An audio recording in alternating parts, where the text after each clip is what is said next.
मैं उस देश की नागरिक हूँ जिसके होठों में गंगा और हाथों में तिरंगा है। वो देश जो कभी सत्यम शिवम सुंदरम, कभी वंदे मातरम, कभी पंजाब सिंध गुजरात मराठा द्रविड़ उत्कल बंगा है। वो देश जो हर ठुकराए हुए के शरण स्थली बन जाता है और 7 समुंदर पार परदेशियों को भी अपने ब्रदर एंड सिस्टर कहकर बुलाता है। वही प्रेम की पूज्य भूमि भारतवर्ष कहलाता है। भारतवर्ष कहलाता है। आज हम सभी अपने महान राष्ट्र भारत का 80वां स्वतंत्रता दिवस मना रहे हैं। यह दिन केवल सेलिब्रेशन और फ्लैग होस्टिंग के लिए नहीं, बल्कि it is a day to remember our past, to understand our present and to think about the future of our motherland. 15 अगस्त 1947 को भारत को सिर्फ अंग्रेजों से आजादी नहीं मिली, बल्कि इस दिन कई भारतीयों के सपनों को एक नई रास्ता मिला। महात्मा गांधी ने हमें सत्य और अहिंसा की ताकत दिखाई।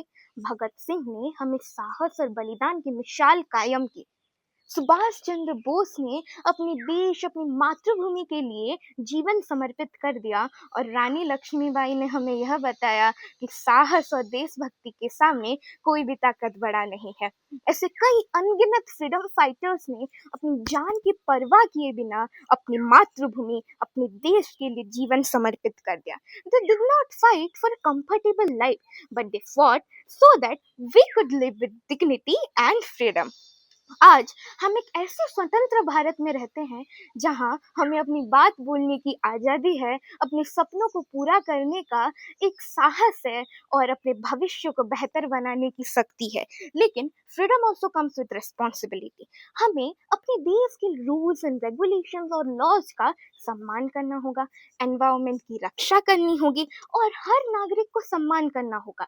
भाषा, जाति, धर्म की नफरत से आगे बढ़कर सोचना होगा।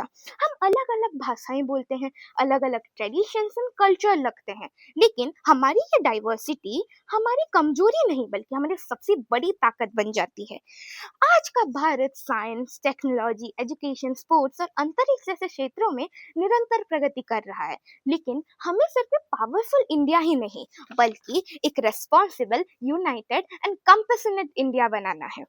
इस इंडिपेंडेंस डे पर आइए हम सब यह संकल्प लें कि हम ईमानदार बनेंगे, हम अपने पेरेंट्स, अपने टीचर्स और अपने एल्डर्स का सम्मान करेंगे और हमारी कर्तव्य के प्रति जिम्मेदार रहेंगे और जहां गलत हो रहा है वहां सही के साथ खड़े होने की शक्ति रखेंगे, क्योंकि our freedom was earned by the sacrifice of our past and now it is our duty, it is our responsibility to build the India of tomorrow।